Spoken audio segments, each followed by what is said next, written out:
Som. Boa noite, queridos. A graça e a paz do Senhor Jesus a todos. Amém? É bom estarmos aqui. O pastor Marcelo falou, não vou te apresentar não, que você não precisa ser apresentado. Irmãos, é muito bom estar aqui cultuando a Deus junto com os irmãos. O CD do Adriano é muito bom. Eu já ouvi, né? Na verdade, eu tenho um CD, né? E é bênção e traz reflexões bem profundas para as nossas vidas a respeito da vida com Deus, né? E do viver enquanto seres humanos, enquanto pessoas de Deus. Vou ao amparo pleno. Hoje nós vamos conversar, né, a respeito de um tema bem atual, que não deve ser dialogado somente em setembro, mas de janeiro a janeiro. Ontem, por exemplo, lá onde nós moramos, lá na Mangueira, uma criança de 10 anos deu cabo da vida. Uma criança. Então, é um tema bem relevante para os nossos tempos. Em 2014, quando eu comecei na capelania, em cemitérios, o que mais me assustava era quando eu pegava velórios de pessoas que tinham dado cabo da vida. E aí, em 2015, eu ingressei no CVV, que é uma ONG humanitária que trabalha com apoio emocional para a prevenção ao suicídio.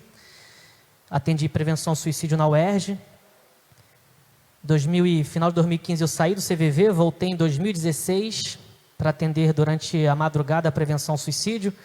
Eu saía aqui aos domingos da igreja, deixava a Fabi em casa, pouca gente sabia. Aí eu ia para o CVV para atender de madrugada, na segunda eu estava no Betel para assistir aula no seminário, de tarde eu estava no Caju e na segunda noite eu estava quebrado em casa, cansado. E eu comecei a estudar sobre prevenção ao suicídio. É um tema bem sensível de se falar, que nós devemos falar com muita seriedade, muita responsabilidade e com muita consciência de o quanto é importante esse tema. Queridos, segundo pesquisas da Organização Mundial da Saúde, a cada 3 segundos, uma pessoa tenta o suicídio no mundo. A cada 40 segundos, alguém consegue o suicídio. Aqui no Brasil, a cada 45 minutos, alguém consegue o suicídio. O Brasil é o primeiro no ranking mundial por doença devido à ansiedade. O Brasil é o primeiro no ranking na América Latina devido a doenças devido à depressão. O Brasil é o 8º no ranking mundial devido à morte por causa de suicídio, só que os 7 países que estão à frente, os números não crescem tanto quanto no Brasil. No Brasil, os números só aumentam. Há 6 meses atrás, era a 4ª causa morte de jovens de 15 a 29 anos. Há 3 meses atrás se tornou a 3ª causa-morte. Há 2 semanas atrás se tornou a 2ª causa-morte. Se nós não fizermos alguma coisa, daqui a pouco o Brasil não será conhecido como o país do futebol, mas será o país dos suicidas. O desejo do nosso coração e o desejo da palavra de Deus é que o Brasil seja a nação bem-aventurada, cujo Deus é o Senhor. Esse é o desejo bíblico e essa é a vontade que nós também queremos para o nosso país. Eu falei de prevenção ao suicídio no passado. Um texto que geralmente eu utilizo é Mateus 16:33, que diz: tenho-vos dito essas coisas, para que me tenhas paz no mundo, passais por aflições, mas tem de bom ânimo, eu venci o mundo. Mas hoje eu queria pensar a respeito de um homem de Deus que passou pela ideia de suicídio, ou pela ideação suicida. Eu queria te convidar a abrir sua Bíblia em 1 Reis, capítulo 19. Vamos conversar sobre Elias, sobre a ideia que passou na cabeça de Elias. E assim nós vamos também fazer aplicações que vão nos ajudar na prevenção ao suicídio, de acordo com a orientação da Organização Mundial da Saúde. Eu, quando ingressei no CVV, eu nunca conseguiria contemplar aquilo que Deus queria que eu vivenciasse concernente esse tema. Esse mês, pela graça de Deus, nós temos conseguido entrar em escolas públicas para falar de prevenção ao suicídio. Nós temos ido em empresas privadas. Essa semana nós vamos na Cruz Vermelha conversar com religiosos, né, ou líderes de outras religiões sobre a prevenção ao suicídio. Vamos numa empresa privada também. Falamos na Bicuda FM, que é uma rádio não cristã. E também vai sair também uma fala na 93 FM a respeito do amparo pleno em Cristo. Então, Deus tem nos chamado para agirmos em prol de vidas. O movimento de prevenção ao suicídio, como que ele começou, gente? Nos Estados Unidos, um pastor anglicano, ele vai realizar um velório de uma adolescente. Essa adolescente, ela tinha acordado certa manhã com um sangramento muito intenso. E ela achou que estava com uma doença contagiosa e ela decide dar cabo da própria vida por causa daquilo. Aquele pastor, ao descobrir aquilo, ele disponibiliza o seu endereço num anúncio de jornal dizendo: o pastor se disponibiliza a conversar com as pessoas. Porque aquela adolescente precisava conversar com alguém e não tinha ninguém para conversar. Após o anúncio no jornal, uma fila enorme acontece na casa daquele pastor. Ele não consegue dar conta da fila, porque a fila era muito grande. Ele tenta ouvir as pessoas, mas não consegue. Ele percebe que as pessoas estão indo embora. Ele vai até uma das pessoas e fala com ela: espera mais um pouquinho que eu já vou prestar atenção em você, eu já vou te ouvir, eu já vou conversar com você. E a pessoa: não precisa, pastor. A pessoa da fila já falou comigo. A pessoa da fila já me emprestou atenção. A pessoa da fila já se preocupou com a minha angústia, já disponibilizou o ouvido para ouvir as minhas aflições, ou seja, alguém já me amou. Então, a partir daquele ato, inicia um movimento nos Estados Unidos de prevenção ao suicídio chamado Bom Samaritano. Quando chega aqui no Brasil, chega e o humanismo toma para si, que é o CVV. O CVV é um trabalho humanista e um trabalho muito relevante. Só que a prevenção ao suicídio e o amparo, ele só é pleno em Cristo. Fora de Cristo, nenhum amparo acontece plenamente para o ser humano. Então, eu comecei a pensar e repensar a respeito da prevenção e eu entendi que não era só uma questão humana, tinha um quesito também espiritual. Tem uma questão também de necessidade urgente e emergencial de que o corpo de Cristo, que de alguma forma tem sobre si a missão de propagar a mensagem da vida, se posicione na sociedade, porque a Bíblia diz em Romanos que a terra geme, esperando a manifestação dos filhos de Deus. O gemido da sociedade está sendo, nesse caso, comunicado com a ação suicida. Está esperando que a igreja de Cristo, o corpo de Cristo, se posicione com a mensagem de vida. Então, o gemido da terra, da sociedade, e quem fala isso é Emile Durkheim, um sociólogo lá atrás, que ele vai falar que quando o suicídio começa a aumentar é porque, de alguma forma, a sociedade adoece mais e mais por causa das pressões sociais. Então, o gemido da terra está clamando para que eu e você nos levantemos para fazer alguma coisa.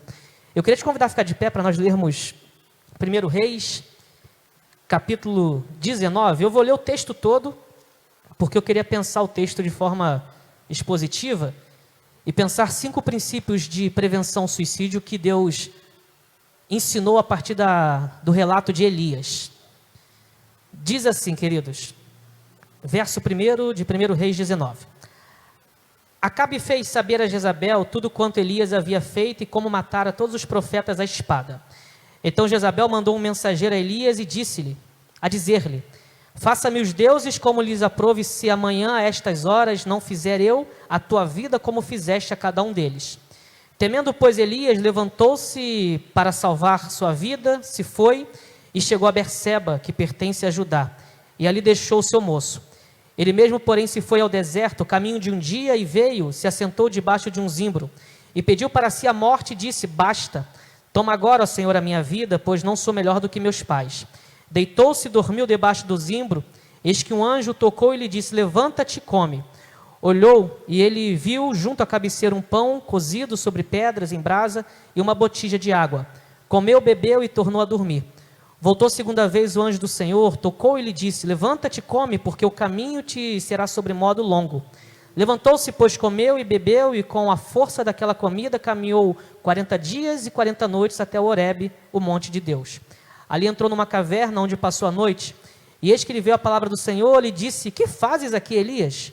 Ele respondeu: tenho sido zeloso pelo Senhor, Deus dos exércitos, porque os filhos de Israel deixaram a tua aliança, derribaram os teus altares e mataram os teus profetas à espada.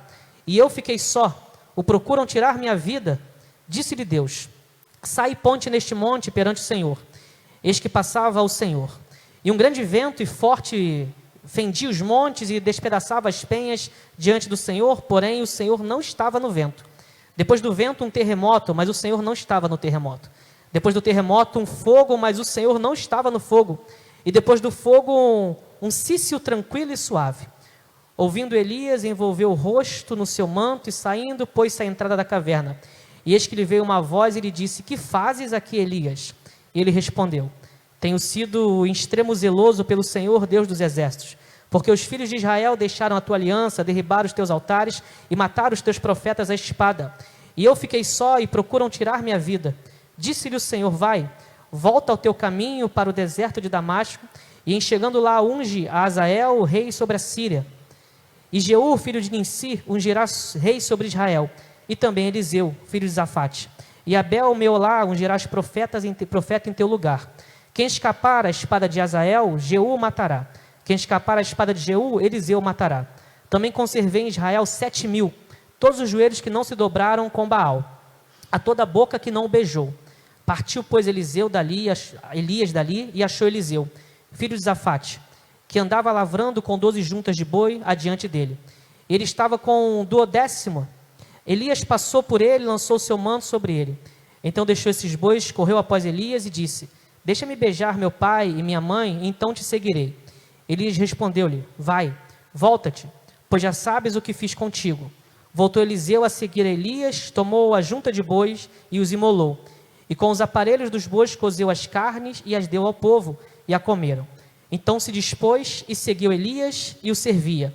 Vamos para Tiago. Tiago, capítulo 5, o verso 17. Novo Testamento. Tiago 5, 17. Todos acharam? Vamos ler todos juntos no 3? 3.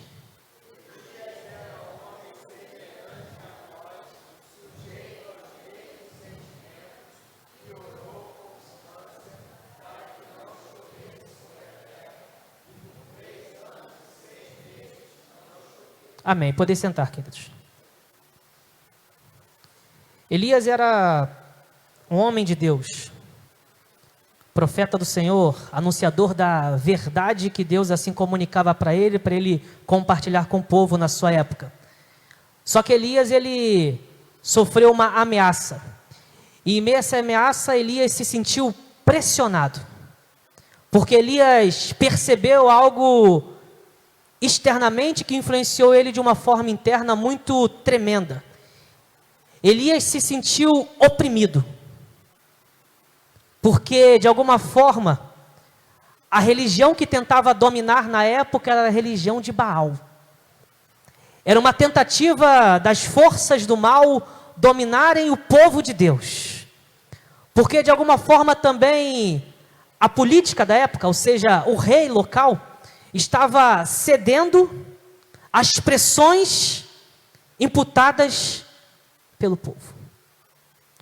O rei estava cedendo às pressões e se afastando da vontade de Deus.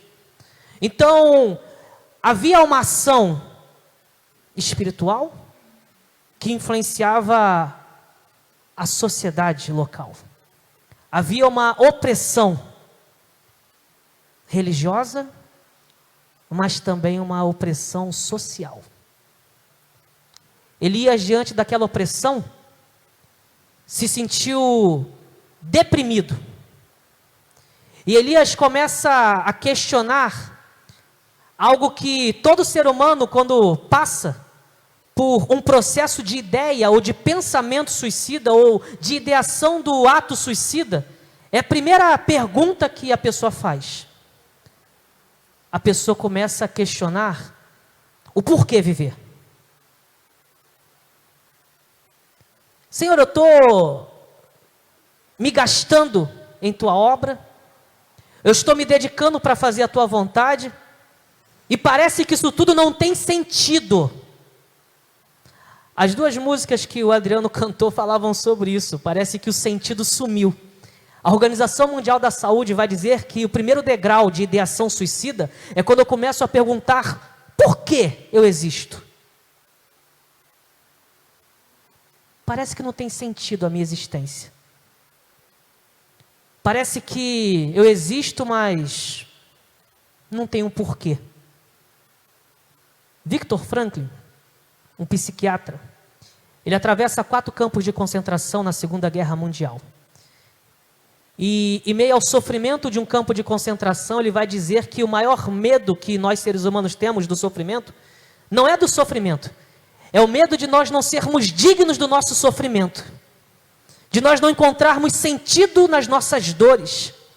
Quando eu ouço ele falando isso, eu lembro de Cristo no Getsemane dizendo: Pai, se for possível, ou seja, se tiver alguma hipótese, alguma possibilidade, passa de mim esse sofrimento, mas que não seja a minha vontade, seja o sentido do Senhor para essa dor. Nós temos a tendência de chegar na vida e querer perguntar para a vida o porquê que eu existo.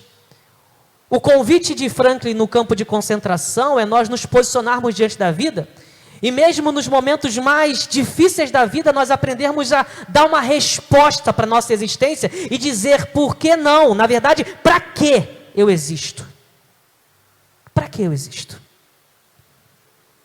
Mais do que ficar perguntando por que eu nasci, eu preciso responder para que eu estou aqui. O primeiro degrau, queridos, é quando eu começo a questionar o sentido de existir. Viktor Frankl, dentro do campo de concentração, ele dá as mãos para ele mesmo e faz um acordo.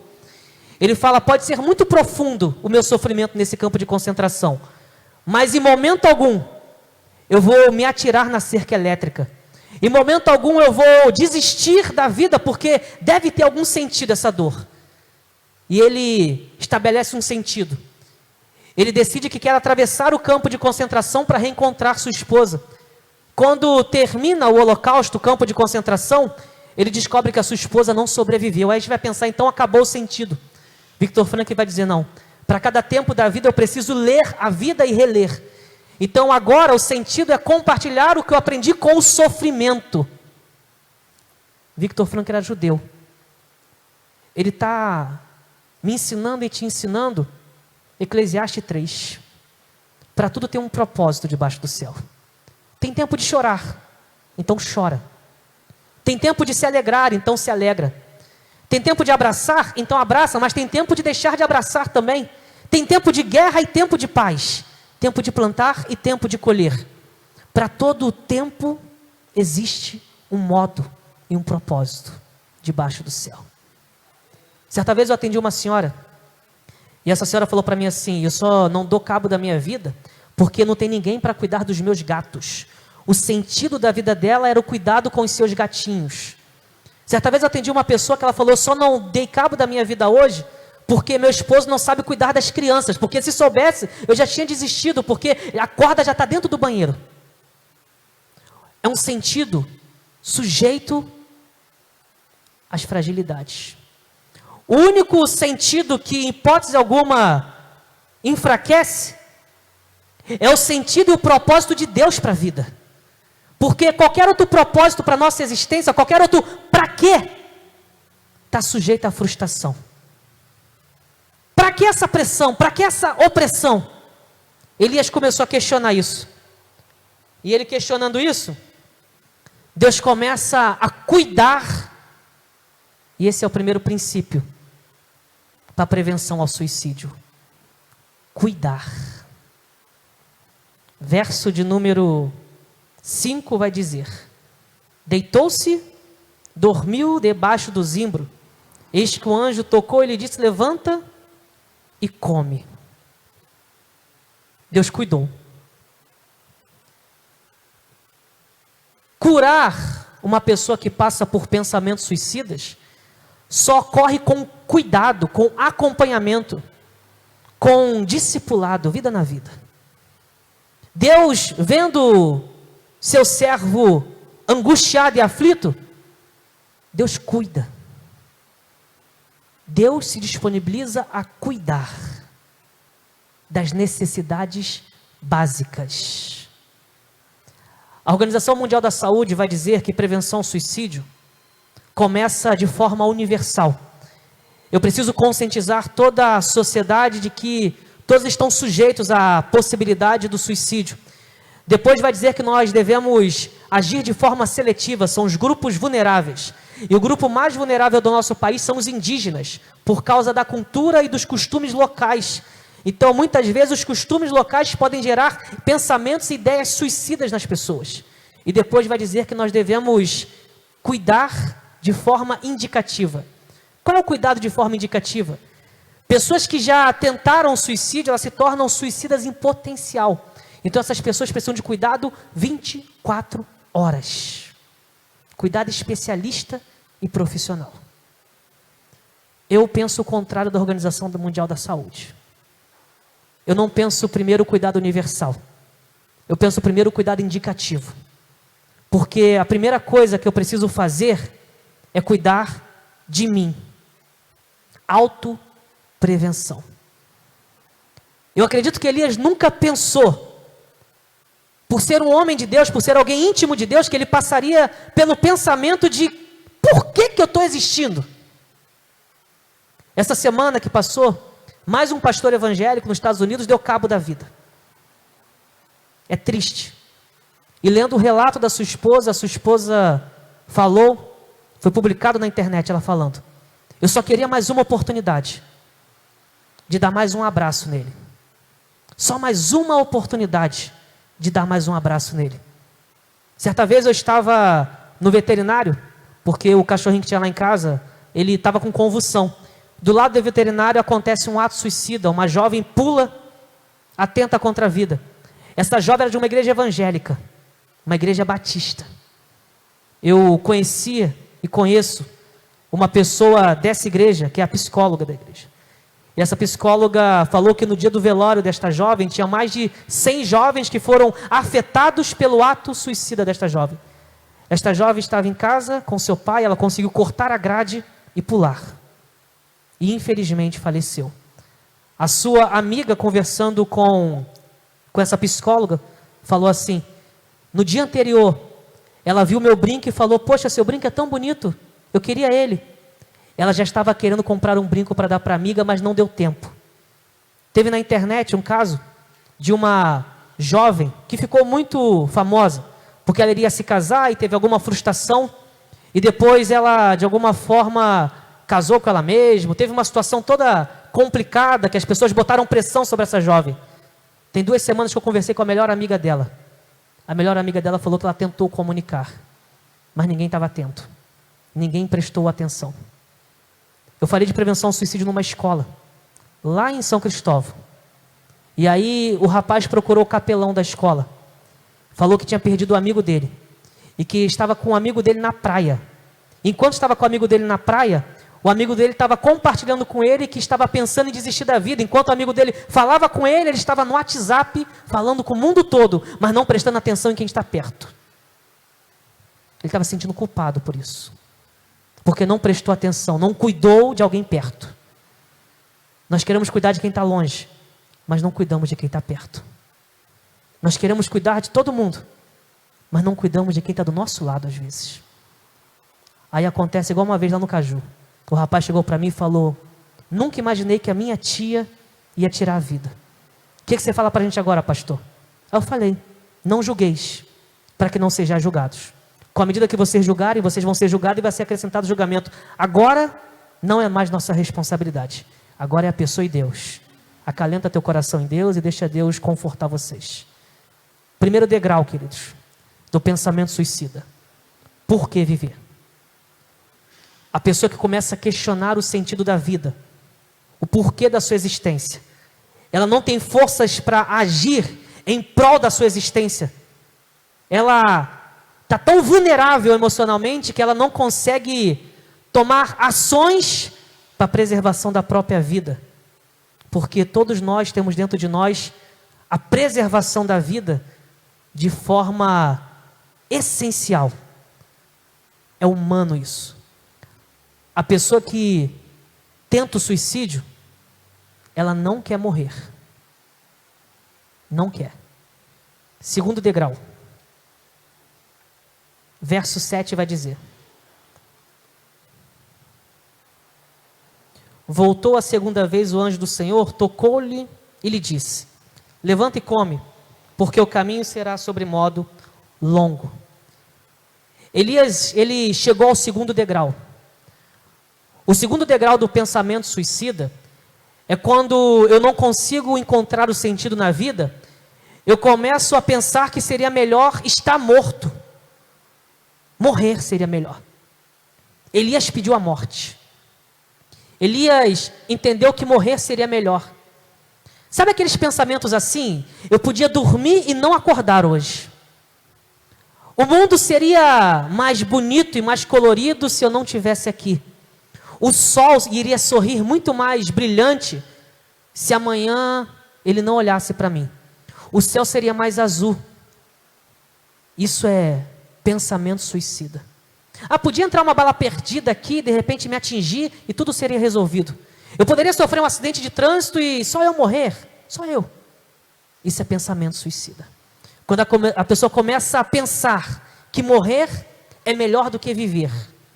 Esse é o segundo degrau, segundo a Organização Mundial da Saúde. Elias chegou nesse degrau. Senhor, quero morrer. A opressão está tão grande que parece que o meu coração está pressionado à morte, não impulsionado para a vida. E aí a segunda ação de Deus para prevenção ao suicídio. Primeira coisa, a gente cuida. Segunda coisa, o verso vai dizer. Verso 7. Voltou a segunda vez o anjo do Senhor, tocou-lhe e disse, levanta e come. Fez a mesma coisa do primeiro verso, ou seja, Deus cuidou. Só que agora Deus acrescentou, porque o caminho te será longo. Deus conscientizou a respeito do processo de cura.